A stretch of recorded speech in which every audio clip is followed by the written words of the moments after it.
tardes. ¿Qué tal? ¿Cómo se encuentran? ¿Siempre están bien? Qué bueno. Será porque están en un buen lugar, ¿no? Estamos en un buen lugar y con mejor propósito también, ¿no? Sí. A veces el lugar pues, puede ser muy bueno, pero si no hay propósito, pues, bueno, pues entonces no hay mucho que podamos sacarle ahí, ¿no? Pero qué importante es estar, sí, en el lugar correcto y con un propósito, ¿no? Y bueno, pues como nos han estado compartiendo, ¿no? El principal propósito por el cual venimos, ¿sí?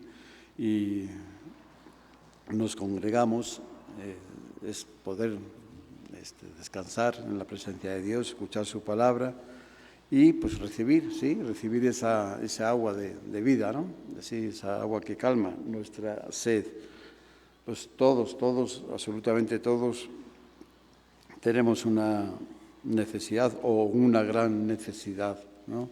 Delante de Dios, ¿sí? Y bueno, pues ya hemos buscado de muchas maneras y cómo poder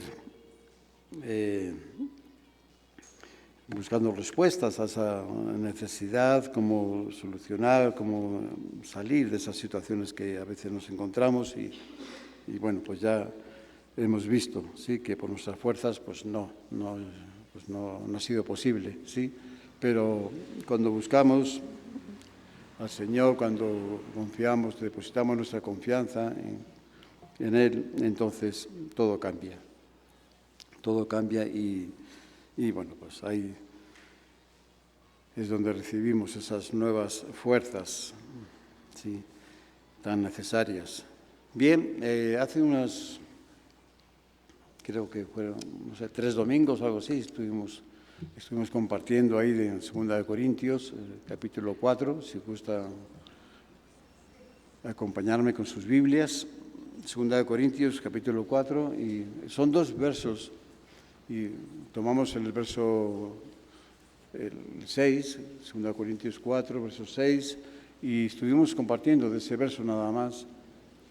Y ahí nos quedamos para pendiente del siguiente verso, ¿no? Que es el que, si el Señor nos permite, pues vamos a poder compartirlo en esta tarde. Entonces, 2 Corintios, por favor, 4, versos 6 y 7. Porque Dios, que mandó que de las tinieblas resplandeciese la luz, es el que resplandeció en nuestros corazones para iluminación del conocimiento de la gloria de Dios en la faz de Jesucristo. Verso 7. Pero tenemos este tesoro en vasos de barro para que la excelencia del poder sea de Dios y no de nosotros. Bien, entonces sí, como les comentaba, pues nos habíamos quedado en este verso 6, ahí estuvimos viéndolo, y lo que vimos ahí fue acerca del poder de la palabra, ¿no? De la palabra de Dios, porque Dios que mandó, ¿sí? Y después ahí vimos, ¿no? La autoridad y el poder, ¿no? De la palabra. Y en esta ocasión, en esta porción, pues el poder de la palabra se manifiesta en el Evangelio de nuestro Señor Jesucristo. Ahí lo estuvimos viendo. ¿Sí recuerdan? Espero que sí. Ahora vamos a ver el verso 7, ¿sí? Pero tenemos este tesoro en vasos de barro para que la excelencia del poder sea de Dios y no de nosotros. El apóstol Pablo llamó tesoro al Evangelio que se predica por todo el mundo, porque no hay pues, en todo el universo una joya mayor, ¿no? Tan valiosa como es el Evangelio de nuestro Señor Jesucristo, por el cual el hombre obtiene perdón a sus pecados, ¿sí? Y la salvación de su alma. Después nos dice en su carta a los Corintios que este tesoro tan valioso pues no está resguardado en una, pues, no sé, en un lugar oculto, una cámara secreta, bajo custodia, ¿sí? Que sería lo más normal, ¿no? Si es un tesoro tan valioso, pues debería de estar pues, bien resguardado, ¿no?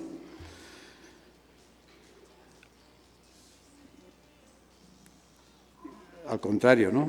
Lo que nos dice que este tesoro está en una vasija, ¿no? En una vasija de barro, ¿sí?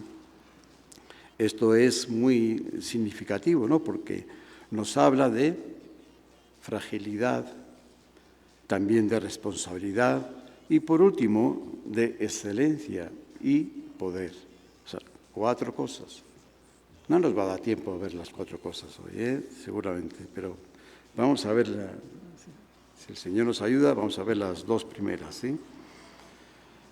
Entonces, vayamos por partes, vamos a la primera, ¿sí? Vasos de barro. Este es el material y el recipiente, ¿no?, que el Señor escogió, ¿sí? Escogió para depositar este tesoro tan preciado. Y seguramente nuestro pensamiento, pues no se nos ocurriría hacerlo así, ¿no? Por obvias razones, ¿no? Que pues, ahora no vamos a entrar en ellas en este momento, ¿no? Pero en la mente de Dios las cosas son muy distintas. Como bien nos dice el apóstol Pablo en su carta a los Romanos, Romanos 11, 33, 34, por favor, dice así: oh profundidad de las riquezas, de la sabiduría y de la ciencia de Dios, cuán insondables son sus juicios, inescrutables sus caminos.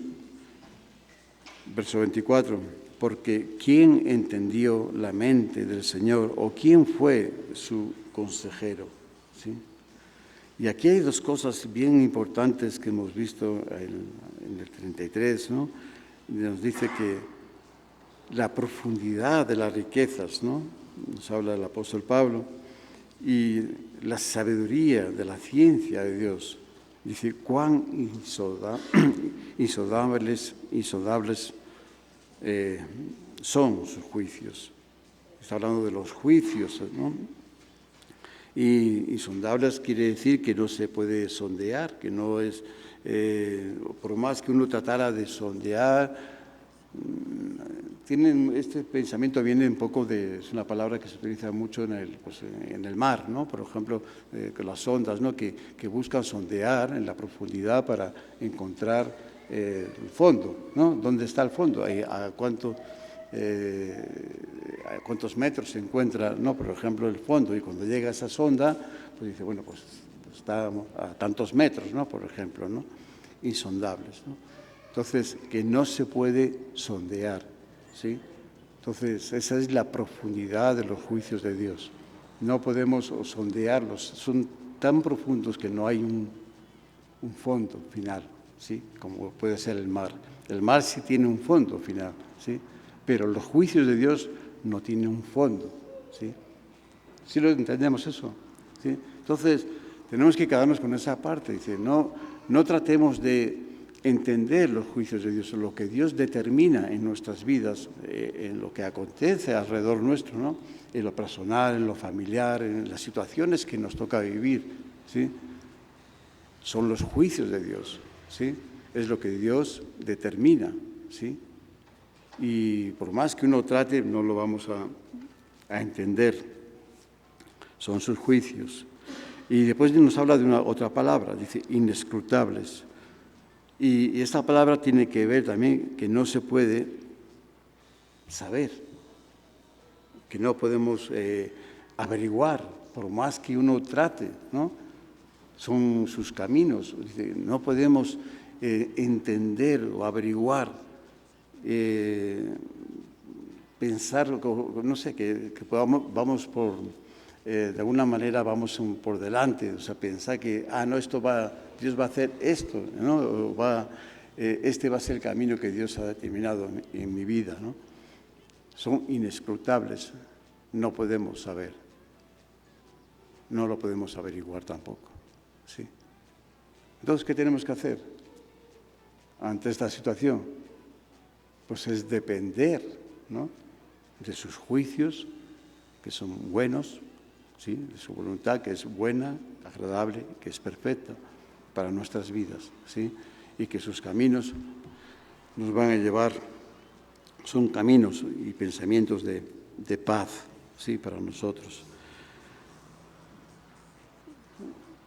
Bueno, en esta carta podemos ver que,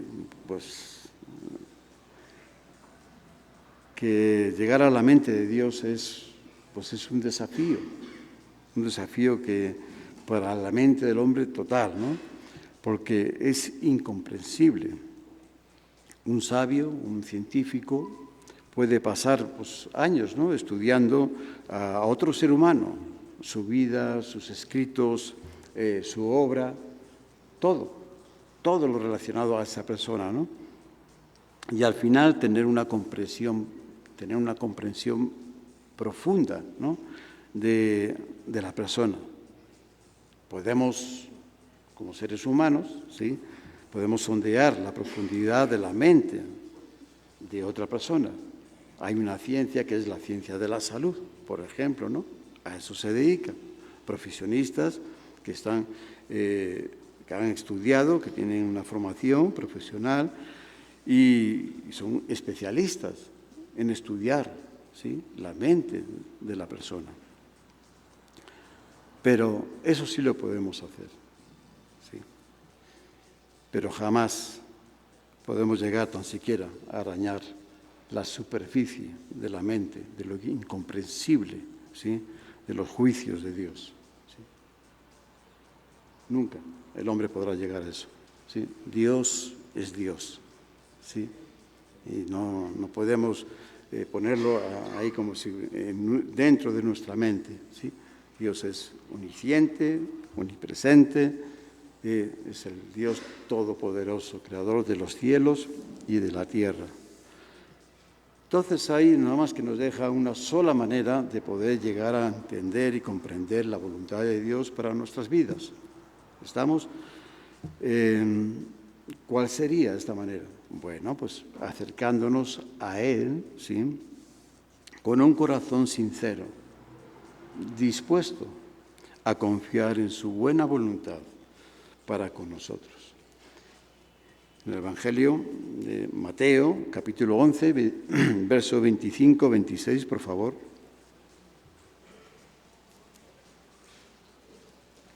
Mateo 11, 25-26.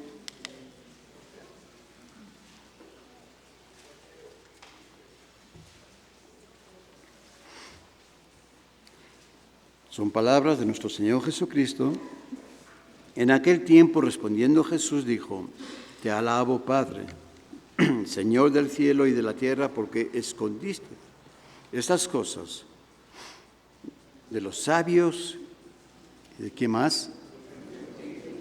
Y de los entendidos, y las revelaste a los niños. Sí, Padre, porque así te agradó, ¿sí? Entonces aquí tenemos, ¿no?, todas esas cosas, dice, están escondidas, ¿sí?, a los sabios, a los entendidos. Pero, dice, las revelaste. Entonces, ahora sí, podemos llegar a entender y comprender, ¿sí? Y dice, sí, Padre, porque así te agradó. Y después está hablando de los niños, sí, este es un pasaje que está hablando de los niños, pero darles la oportunidad de que se acercaran, porque los discípulos dicen, no, dejar, ¿no?, que no se acerquen los niños. Y no, justamente está hablando de ellos. Dice, de tener este corazón de niño, ¿sí? Un niño inocente, un niño dispuesto a escuchar, a aprender, que necesita, que depende de sus padres, ¿sí? Que necesita, o sea, que lo que recibe de la palabra, el consejo, la instrucción que los padres le dan, ¿sí? Entiende de que es lo bueno para él. Siempre será lo bueno para él, ¿sí? Entonces, así lo recibe. Dice, ese es el corazón, ¿no? Ese es el corazón que tenemos que tener, ¿sí? Delante del Señor para poder comprender sus juicios y sus caminos. ¿Amén? Ahí estamos. Entonces, regresamos, vasos de barro, ¿no? Estamos viendo la fragilidad. Ahora estamos con el tema de la fragilidad, vasos de barro, ¿no?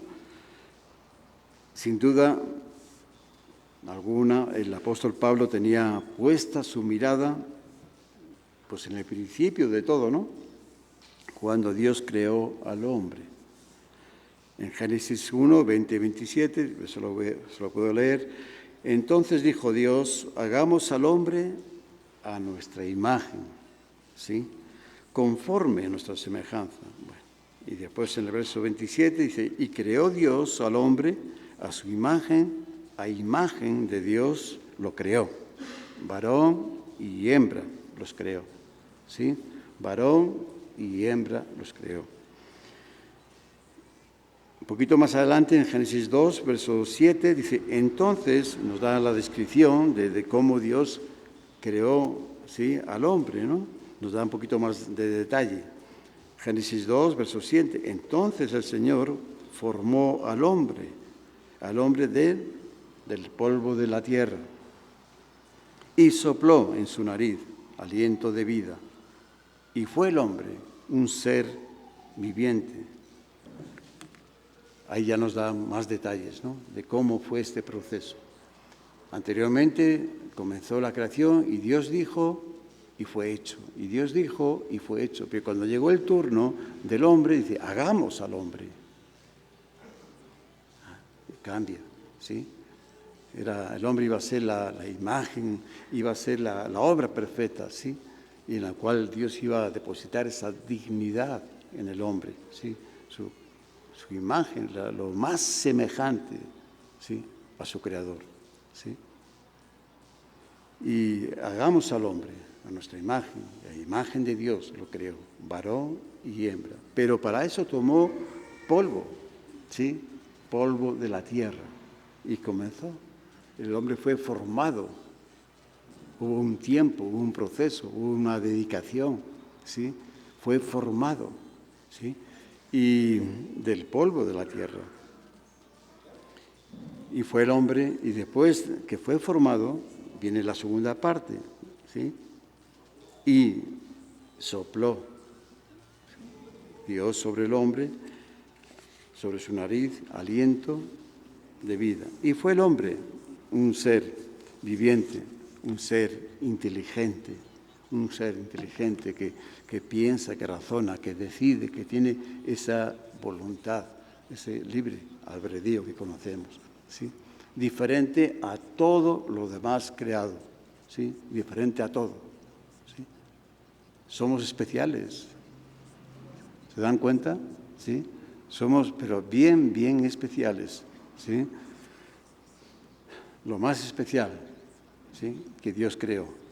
Dentro, uno se puede maravillar, ¿verdad? A veces con un amanecer, un atardecer o una puesta de sol, hace poco me comentaban de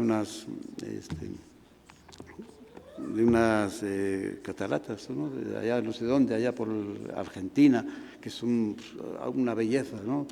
Y allá por Brasil y Argentina, cosas así que uno va, la naturaleza te deja maravillado, ¿no? Como Dios creó, ¿no? Los cielos y la tierra. Pero cuando llega el turno del hombre, somos su máxima creación, su obra perfecta, ¿sí? El hombre. Aquí estamos. Pero fuimos formados del polvo de la tierra, ¿sí? De ahí fuimos formados, ¿sí?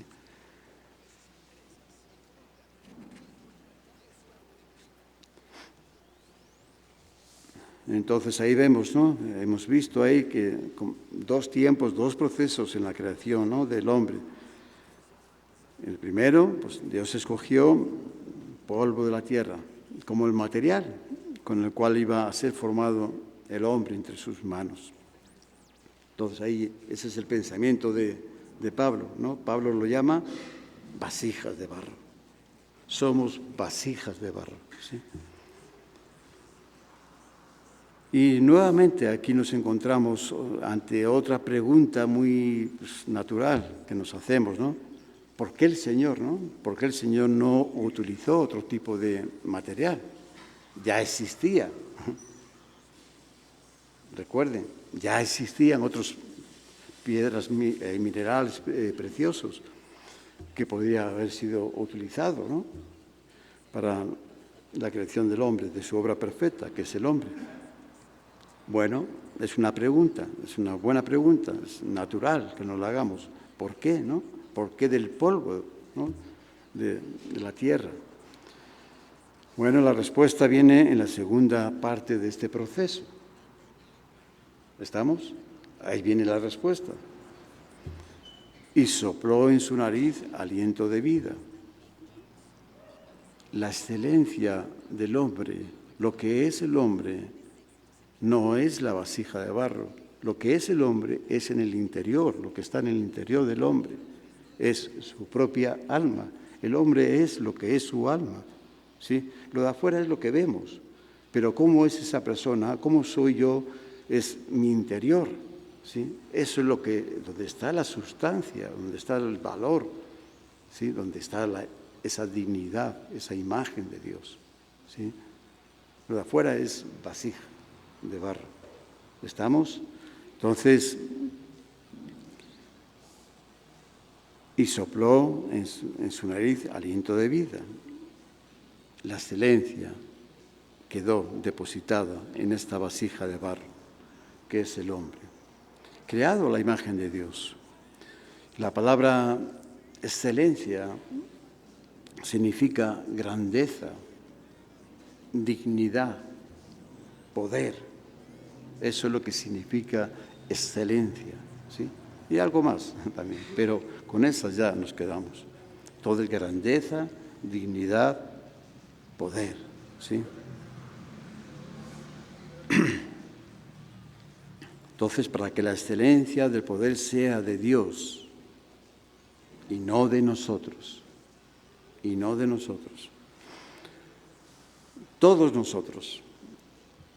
nosotros dependemos de esta dignidad en nuestras vidas.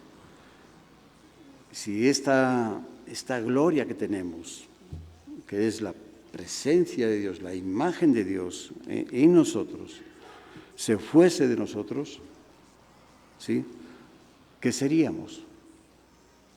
Bueno, está fácil. No, nada. Somos vasijas, seguimos siendo esas vasijas de barro, pero vacías. Vacías. ¿Estamos? Sí. Vasijas de barro vacías. Quisiera pedirles de favor, si me acompañan, a ver un ejemplo que nos va a ayudar a entender la importancia y propósito que tienen las vasijas de barro en las Escrituras. Y por medio de esta ilustración podamos ver reflejada nuestras vidas dentro del plan de salvación, ¿sí?, que Dios tiene para cada uno de nosotros. En Segunda de Reyes, por favor, capítulo 4, verso 1 y 7.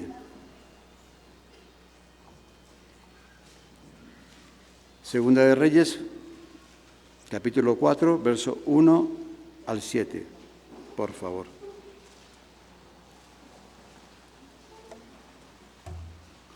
¿Sí están conmigo, no? ¿Todavía? Ah, bueno, que están.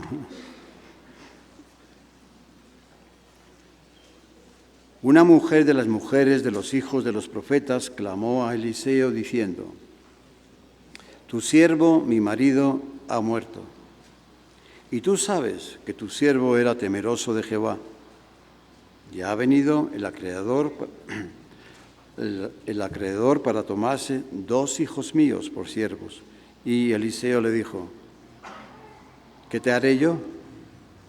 Declárame qué tienes en casa. Y ella dijo: tu sierva ninguna cosa tiene en casa, sino una vasija de aceite. Él le dijo: ve y pide para ti vasijas prestadas de todos tus vecinos, vasijas vacías, no pocas. Entra luego y enciérrate tú y tus hijos, y echa en todas las vasijas, y cuando una esté llena, ponla aparte. Y se fue la mujer y cerró la puerta, y encerrándose ella y sus hijos, y ellos le traían, y ella echaba del aceite. Cuando las vasijas estuvieron llenas, dijo a un hijo suyo: traedme aún otras vasijas.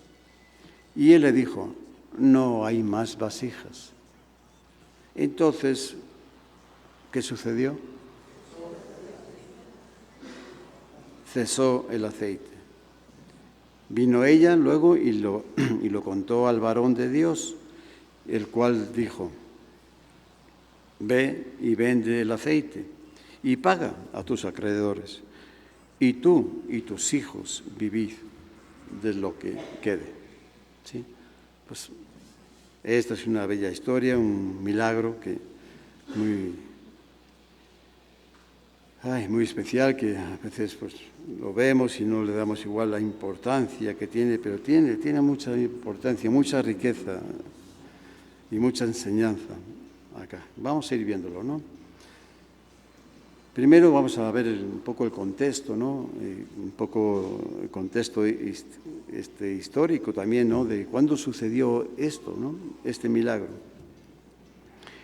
Y este acontecimiento ocurre en un tiempo muy difícil y peligroso de la historia de Israel.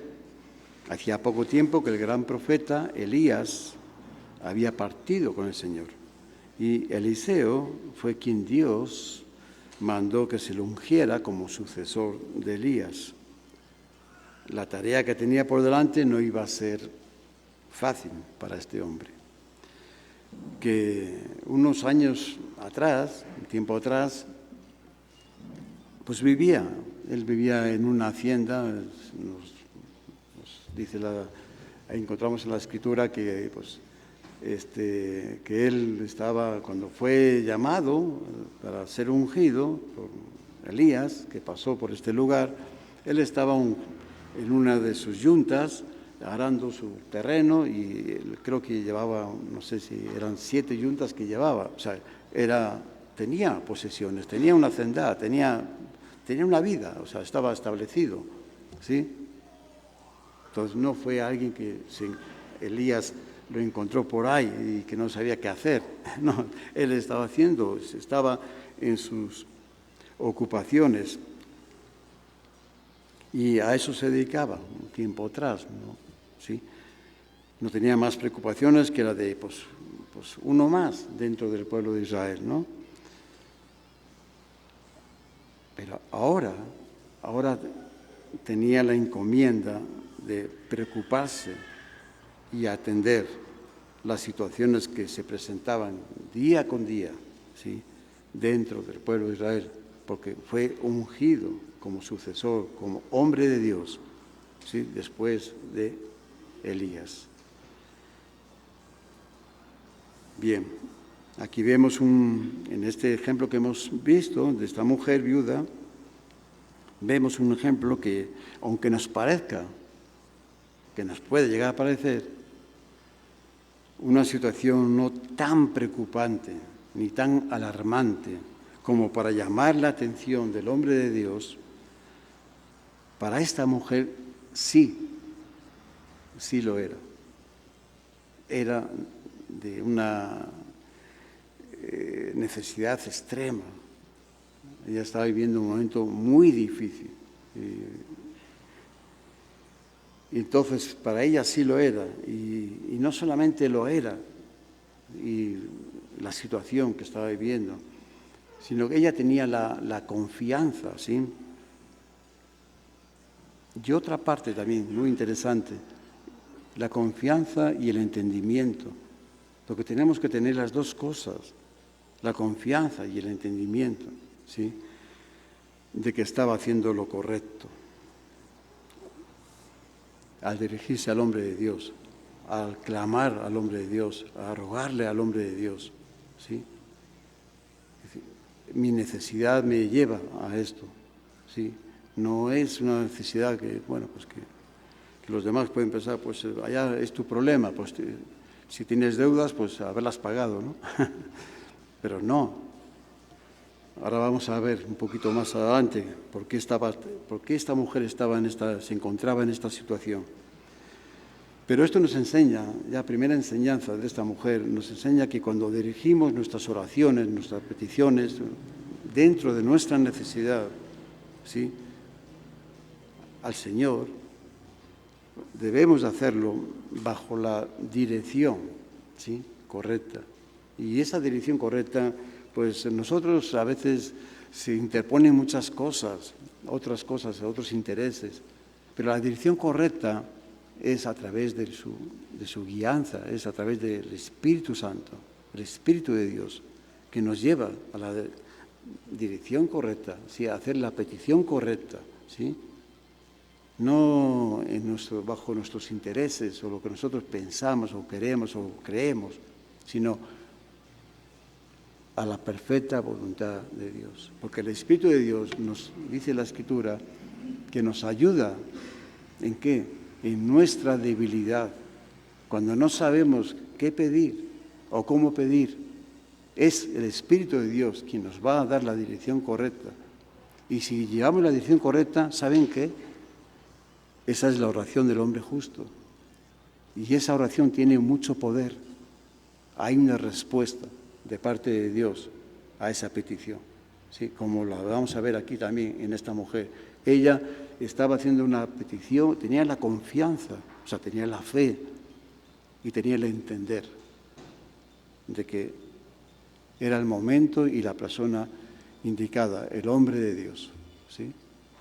Tenía que darle una respuesta a su situación. ¿Están? Estamos. Amén. Bueno, estamos en el versículo todavía, verso 1, Dice que una mujer de las mujeres, de los hijos de los profetas, clamó a Eliseo. Sin duda, esta mujer, hija de profeta, dice, ¿no?, y mujer de profeta, tenía un conocimiento amplio de las Escrituras y conocía perfectamente las promesas de Dios para sus escogidos. ¿Recuerdan? También nosotros las conocemos, ¿no? Vamos a ver. Salmo 37, verso 25, por favor.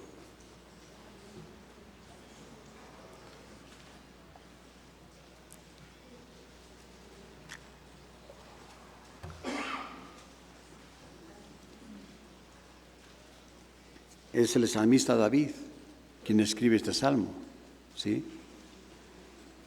Y dice así, en este verso, ¿no?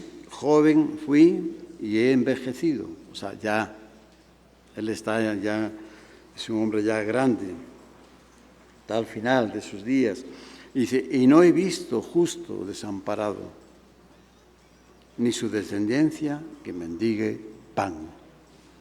¿Sí? El salmista David, ¿sí? Dice, después de toda una vida, ¿sí?, David está dando fe, testimonio acerca de la fidelidad de Dios para los escogidos de Dios, ¿no?, para su pueblo escogido. Entonces, esta mujer ella conocía, perfectamente esta promesa.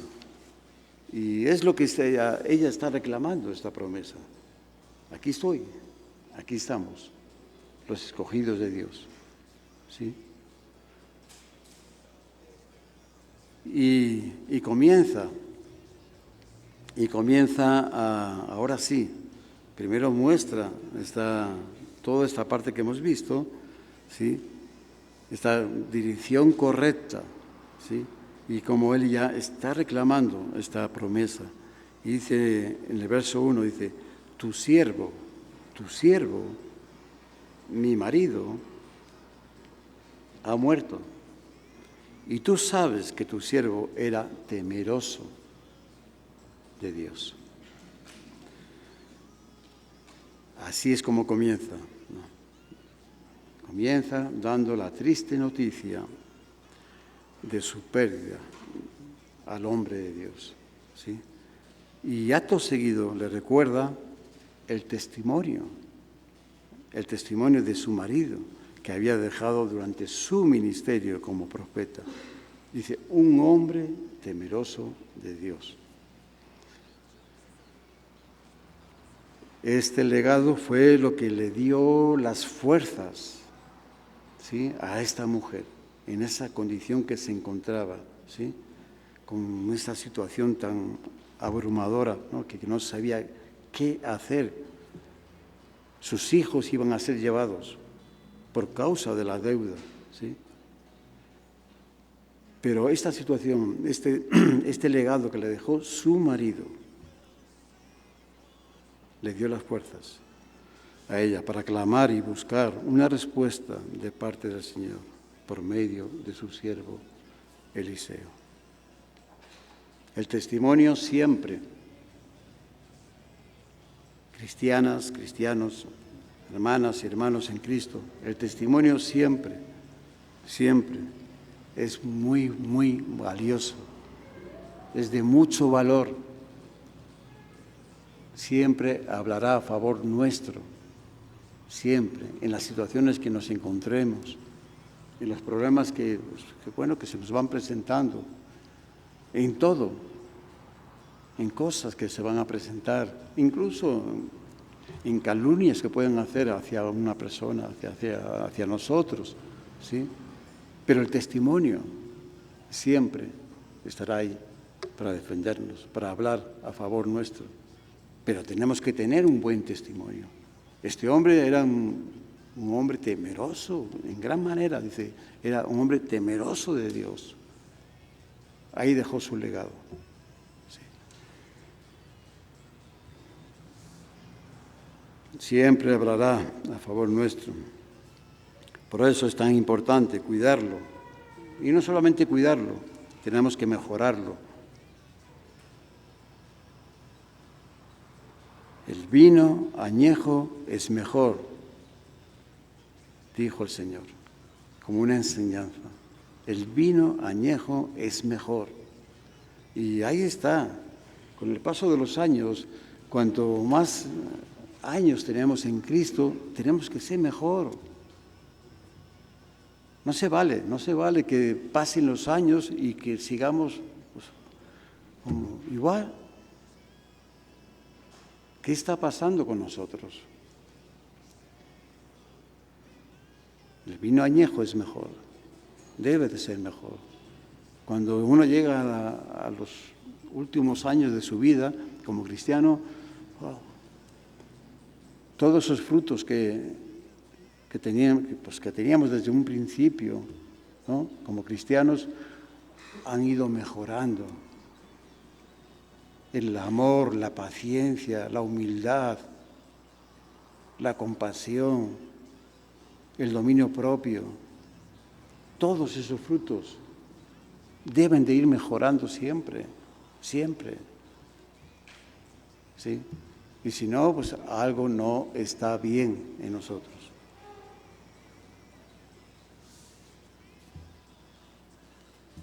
Bueno, seguimos con esta petición de esta mujer.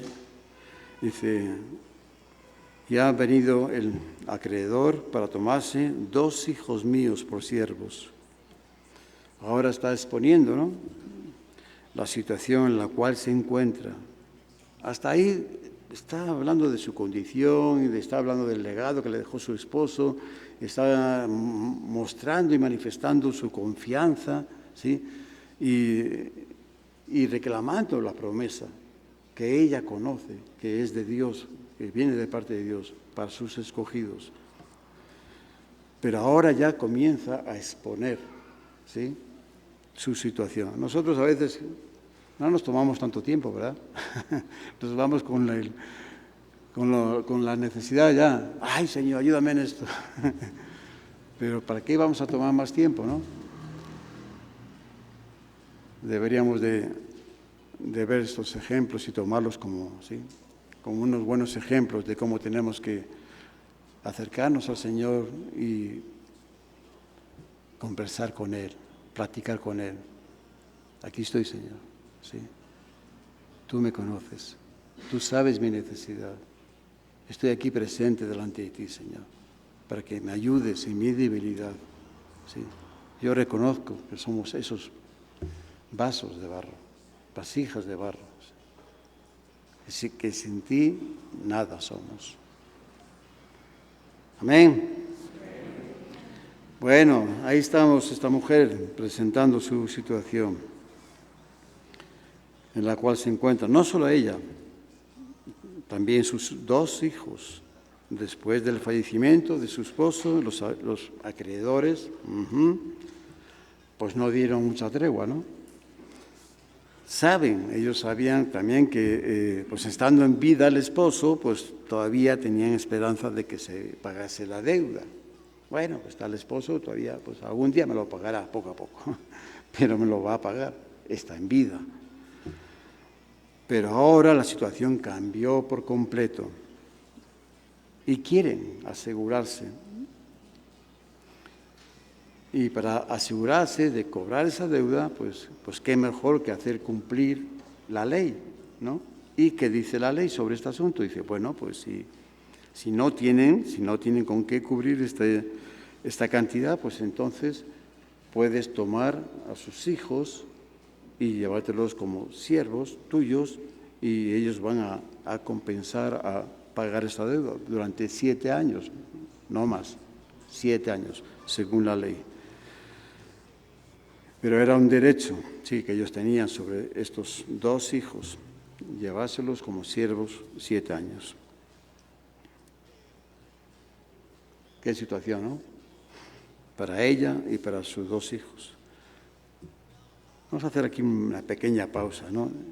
Según los eruditos judíos y siguiendo la tradición rabínica de los rabinos, se asegura, ¿sí?, tienen la seguridad de que este siervo, que dejó esta deuda ahí,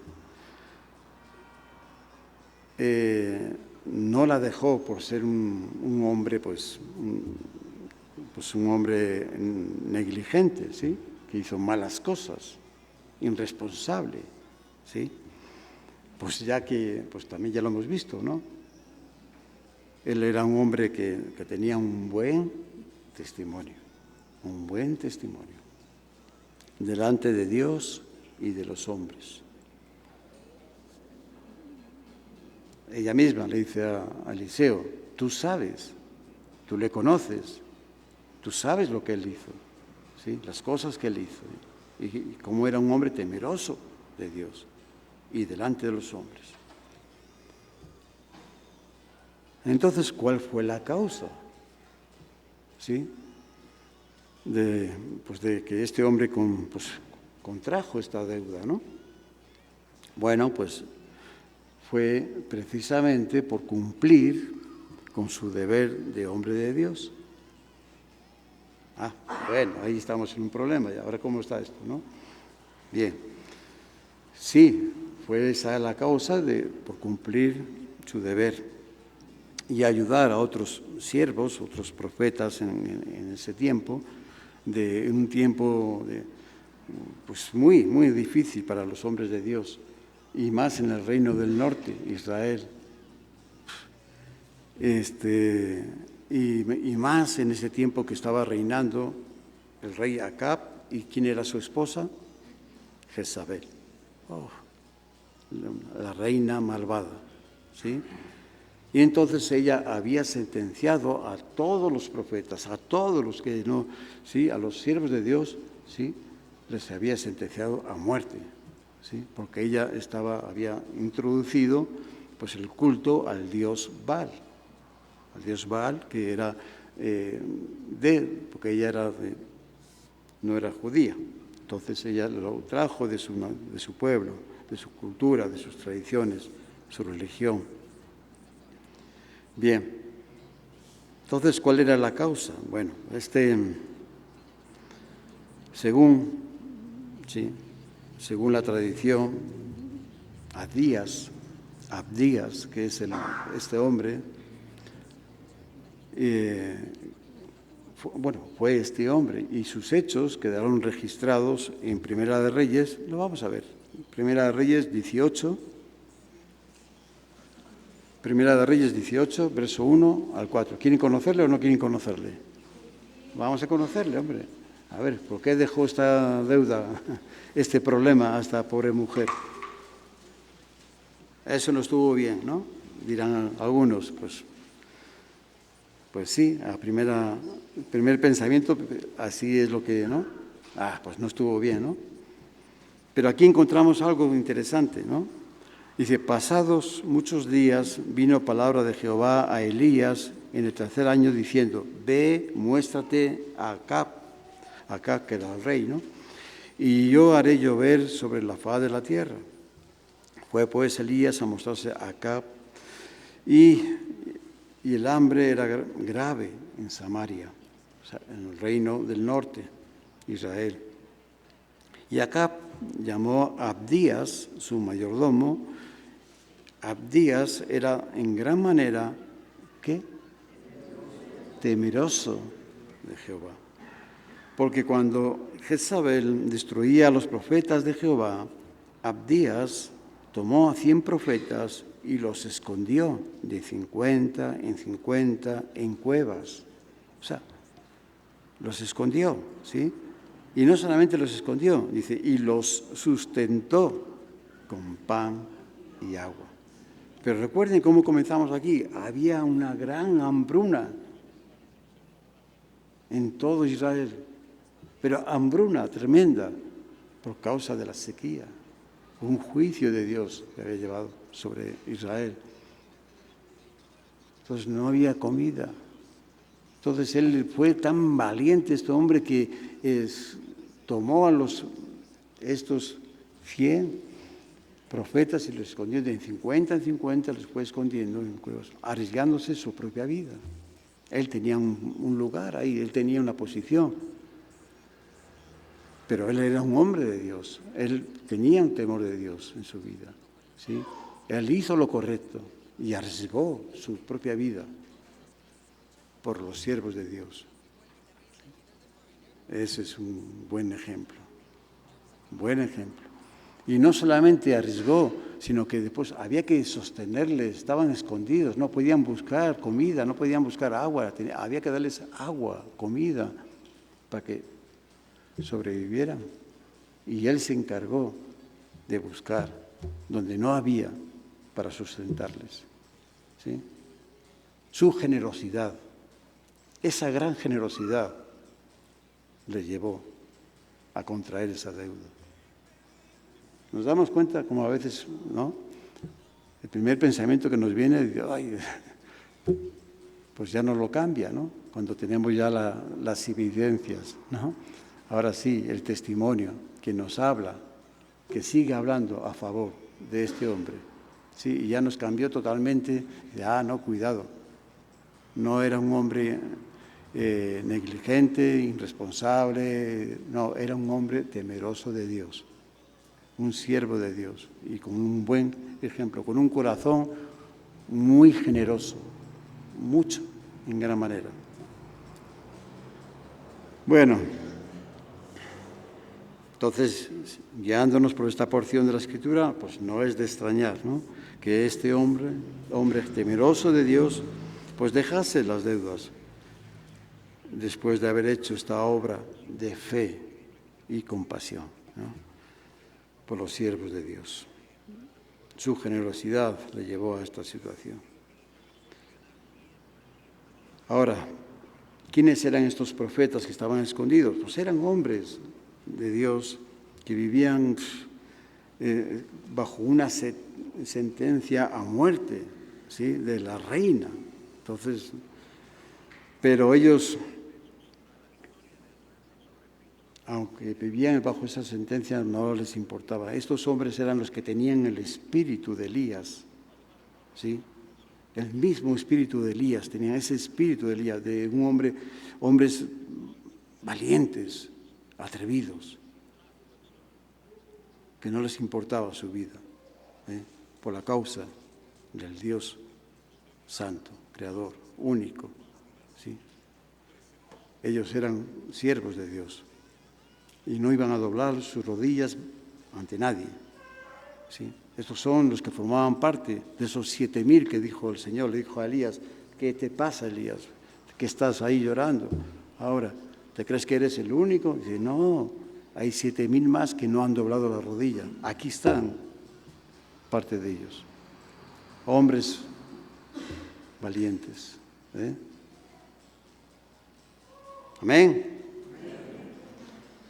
Seguimos. Verso 2. Ya pasamos al 2. Y Eliseo le dijo, ahí tenemos a Eliseo, ahí tenemos al hombre de Dios: no te preocupes, mujer, esto lo vamos a solucionar ya. ¿Qué dijo? ¿Qué te haré yo?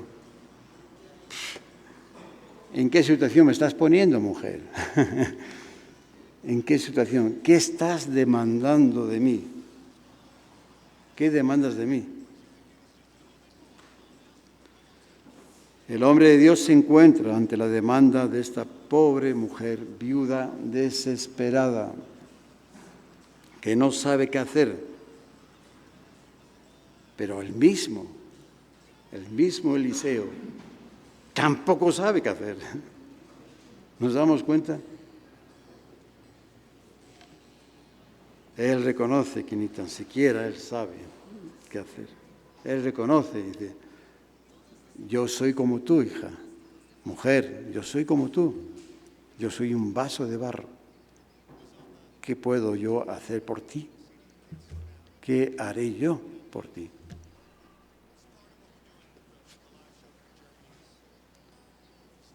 Uno puede pensar, ¿no?, ¿cómo es posible, no?, que el hombre de Dios no sepa qué hacer.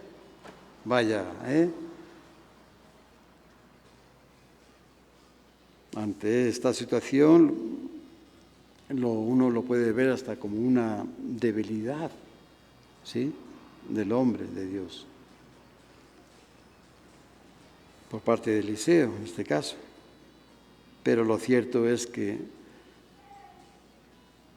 esta misma situación la podemos ver en muchos ejemplos de grandes hombres y mujeres de Dios, donde no sabían qué hacer, porque ellos mismos eran vasos de barro.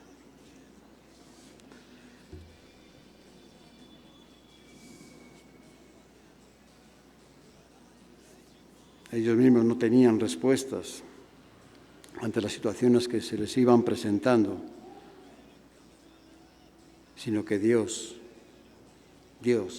es quien tiene el poder, la excelencia, el poder y la gloria de hacerlo. Amén. Pero tenemos este tesoro en vasos de barro para que la excelencia del poder sea de Dios y no de nosotros.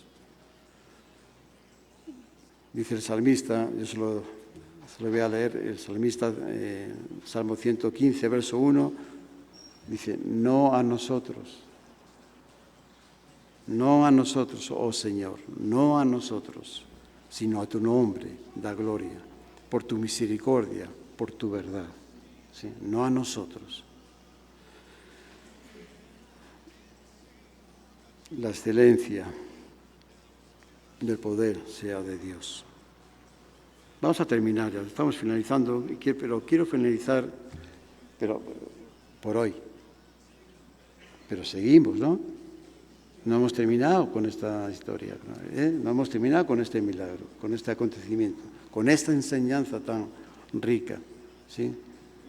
Que el Señor quiere hablarnos a nosotros. Tenemos que vernos nosotros ahí en estas situaciones también, ¿sí? Pero vamos a terminar con otro milagro. Ahora sí, nos vamos al Nuevo Testamento y al libro de Hechos. Hechos capítulo 3, verso 1 al 9, por favor.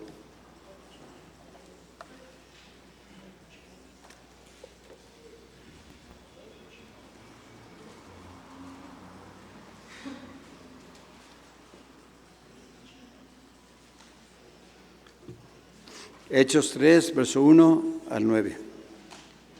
Pedro y Juan subían juntos al templo a la hora novena de la oración y era traído un hombre cojo de nacimiento, a quien ponían cada día a la puerta del templo, que se llama La Hermosa, para que pidiese limosna de los que entraban en el templo. Cuando vio a Pedro y a Juan que iban a entrar en el templo, les rogaba que le diesen limosna. Bueno, este hombre, pues, para no perder, perder mucho tiempo, pues estaba en esta situación, era un cojo no fue por accidente, sino fue de nacimiento, o sea, llevaba toda una vida postrado, ¿sí? Dependiendo de los demás. Y por eso lo llevaban, dice que lo llevaban, tenía que depender de otras personas, otros hombres que lo llevaban y lo ponían en este lugar para que pidiese, ¿no? Para que pudiese buscar la compasión, la limosna de los demás, ¿sí? A los que entraban en el templo. Y cuando vio a Pedro y a Juan que iban a entrar en el templo, pues todo se le abrió los ojos y dijo, ay, bueno, aquí vienen dos que seguramente me van a dar una buena limosna, van a ser generosos, ¿sí? Entonces, no dudó en rogar que le diesen limosna. Verso 4, Pedro con Juan, entonces cuando este hombre se dirige a ellos pidiendo limosna, Pedro y Juan, fijando los ojos, en él los ojos, le dijo, míranos, atento, fíjate, presta atención. Entonces él estuvo atento, esperando recibir de ellos algo, ¿correcto? Mas Pedro dijo, claro, lo que él esperaba, ¿qué estaba esperando? El sonido, ¿no?, de la moneda, ¿no? Clic, clic, clac. ¿A cuántas? Cayeron 3, 4, ¿no? Pero no escuchó nada. Algo no está bien, algo no está funcionando aquí. Entonces, Pedro dijo, no tengo plata ni oro, pero lo que tengo, te doy. En el nombre de Jesucristo de Nazaret, levántate y anda.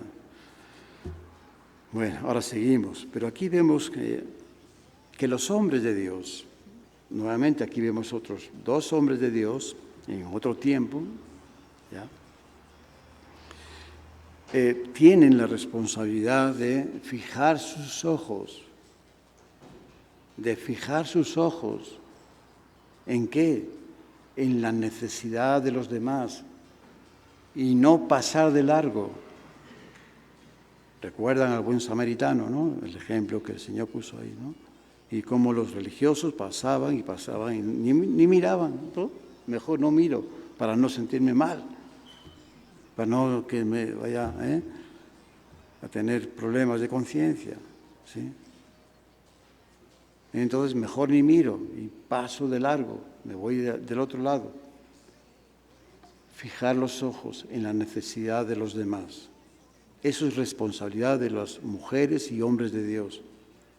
Y si no lo hacemos, pues estamos mal. ¿Sí? No estamos haciendo lo que el Señor demanda de nosotros. Porque Él sí se fijó. ¿Saben qué? Y tenemos la prueba y la evidencia de que se fijó. ¿Sabe cuál es la prueba más evidente que se fijó? Dígame. nosotros. Por eso estamos aquí, cada uno de nosotros, ¿sí? Por su gracia, ¿sí? Por su misericordia, porque Él se fijó en nosotros. Entonces, estamos mal, ¿sí? Si no fijamos los ojos, si no seguimos el ejemplo de nuestro Señor Jesucristo. Bueno, entonces ellos tienen esa responsabilidad, pero el que tiene la necesidad, este hombre que nació cojo, que vive toda su vida postrado, tiene también la responsabilidad de estar atento, ¿sí? Y de tener esa fe, esa confianza, de esperar lo que va a recibir, ¿sí? Porque en eso consiste la fe, ¿sí? En eso consiste la fe. Pedro y Juan, vimos ahí, cuando ya están las dos partes, los hombres de Dios fijan su necesidad, sus ojos en la necesidad, y cuando el hombre de que tiene esa necesidad está atento, esperando recibir lo que espera, entonces viene la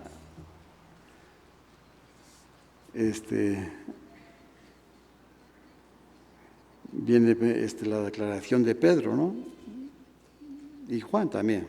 Pasa que Pedro siempre tenía la voz cantante, siempre se tomaba ¿sí?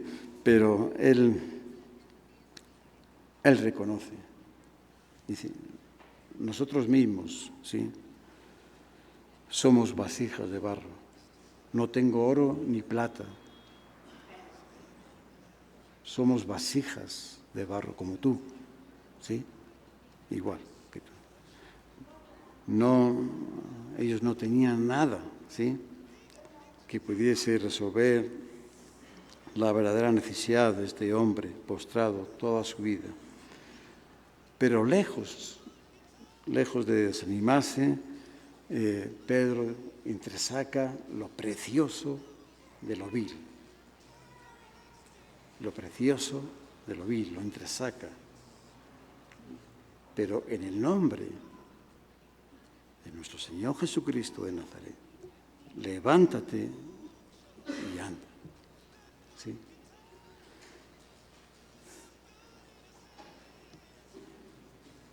Sacó su tesoro.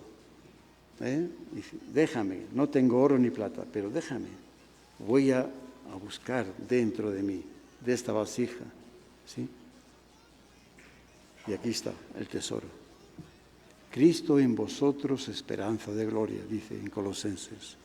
Cristo en vosotros, ese es nuestro tesoro. Es lo que Pedro le estaba diciendo, esto es lo que tenemos para ti, ¿sí? A nuestro Señor Jesucristo. Bueno, y tomándole por la mano derecha, le levantó y al momento se le afirmaron los pies y tobillo, y saltando se puso en pie y anduvo, y entró con ellos en el templo, andando y saltando, y alabando a Dios. Y todo el pueblo le vio andar y alabar a Dios. El milagro ya fue hecho, la restauración física, mental, espiritual. Era una realidad en este hombre, que por primera vez en su vida entraba por sus propios medios, ¿sí? Ya una restauración física, ¿sí? Y con otro ánimo mentalmente, y con un deseo espiritual, un nuevo deseo espiritual de entrar en el templo, en la presencia de Dios y adorar a Dios, adorar al Dios vivo, al Dios poderoso que lo había sanado, Jesucristo, el Hijo de Dios. Les voy a contar un dicho, ahí se cuenta, seguramente tendrá parte de verdad y otra parte quién sabe, pero se cuenta que el Papa Urbano IV, ¿quién era este, no? Nos tenemos que remontar al año 1262, ¿sí? Después de Cristo, o sea, estamos hablando de muchos siglos atrás, ¿no? Mostró a Tomás de Aquino, ese sí lo conocemos un poquito más, ¿no? Tomás de Aquino, ¿sí? Bueno, Tomás de Aquino era teólogo, filósofo, erudito, fraile, muchas cosas. Fue un hombre historiador, o sea, muchas cosas fue, ¿sí?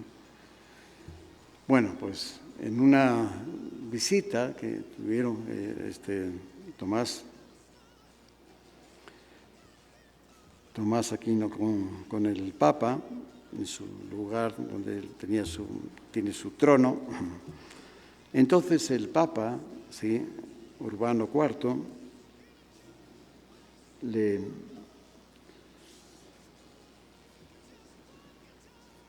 le mostró una gran cantidad de dinero que tenía sobre la mesa. Mucho dinero. Una opulencia, ¿no? Todo era pues, lujo, todo era y dinero. Y entonces, y le dijo, ¿ya ves, Tomás?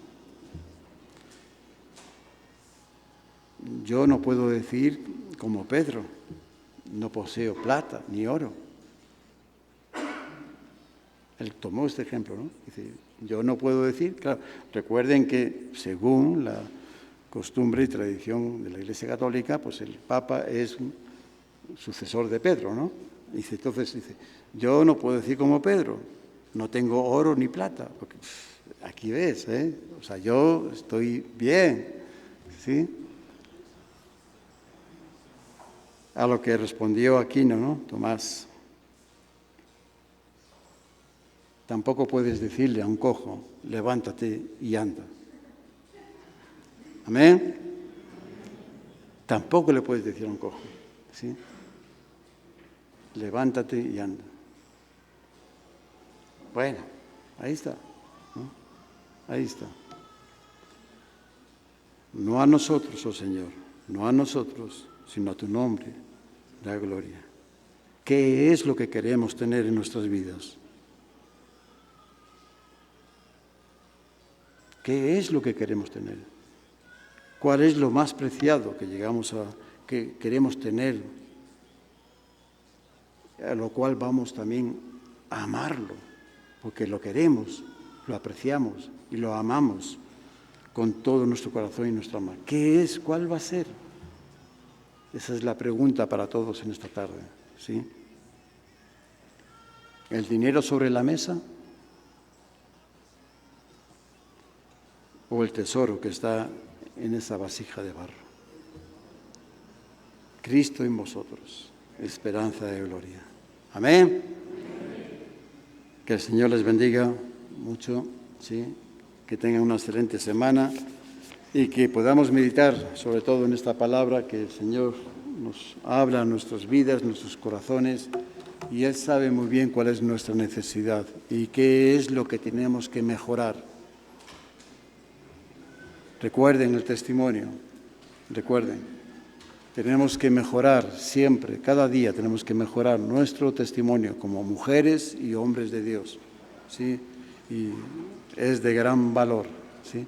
Y si el Señor nos permite, pues seguiremos en otra ocasión con esta viuda pobre, desesperada, pero una viuda con un espíritu tan correcto, tan prudente y tan llena de sabiduría de cómo hacer las cosas bien, ¿sí? Cómo presentarse delante de Dios, ¿sí? Con esa necesidad, con esa oración, con esa petición, ¿sí? Con esa confianza y esa seguridad.